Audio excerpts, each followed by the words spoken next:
Former New England Patriots linebacker Chad Brown and former NFL supervisor of officials Jim Daopoulos. Did I get that right?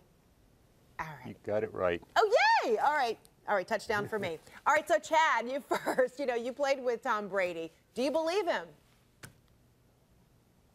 I do believe him. I really do. Tom's character has been proven to me over the years.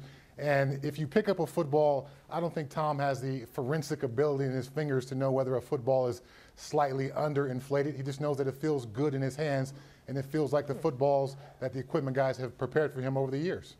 All right, so Jim, the NFL says the footballs were underinflated in the first half of the championship game, but properly inflated in the second half. So do we know for sure that it was the same set of footballs? It was, I mean, what could be at issue here?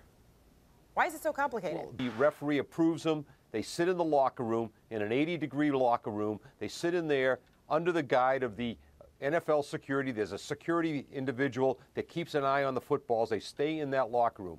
When the referee and the head linesman leave about 10 minutes prior to the kickoff, then the footballs are taken out of the locker room and they're given to the ball boys. So there's about a 10-minute window that something can happen to them. But that's the thing that I'm trying to find out, and I don't understand why it has taken so long to make a decision on what actually happened to the footballs. This is just dragged on far too long. We need to play football. We need to be more concerned with the Super Bowl that's coming up in another week. Yeah, it really has taken a life of, taken on a life of its own, and seems like it's going to continue until, play day, because of course then you have the conversations about, if the Pats win, do they still have did they have an unfair advantage? If they lose, oh, well, then they're going to be the discussions that they shouldn't have won in the first place during the championship. So, Chad, while you were playing for, the Pats, did you ever hear anything? Was there ever a mention about deflated footballs, or was it ever a problem or an observation before?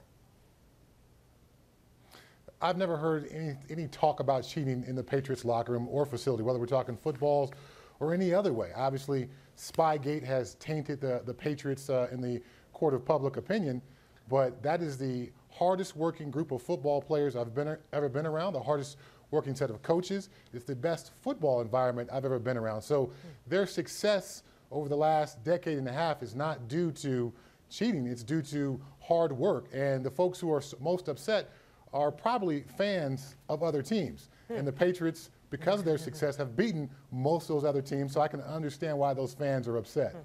And so, Jim, what do you suppose this has done, to the game, to the NFL, or even to the Patriots, or even Tom Brady in particular, in terms of reputation or trust in the game, the integrity of it all, those kinds of discussions? Well, it's really put a damper on what is going on right now, and it's put a damper on what the Patriots have accomplished. And the frustration on my part is that, we have already convicted the Patriots. We've already said it's either Coach Belichick or it's Tom Brady or the equipment manager or the ball boy, without getting the actual results of the investigation by the National Football League. I kind of like to reserve my judgment, and if somebody did adjust the footballs, then they need to be accountable for that. But right now, it's all pure speculation, and until those final results come out, let's find out what actually happened, who did what to what footballs, and then go from there. But right now, we're just kind of guessing, and we're blaming everybody without anybody knowing for sure what happened to the footballs. All right, Jim Daopoulos, Chad Brown, thanks to both of you gentlemen. I appreciate it. Thank you. Thanks for having me.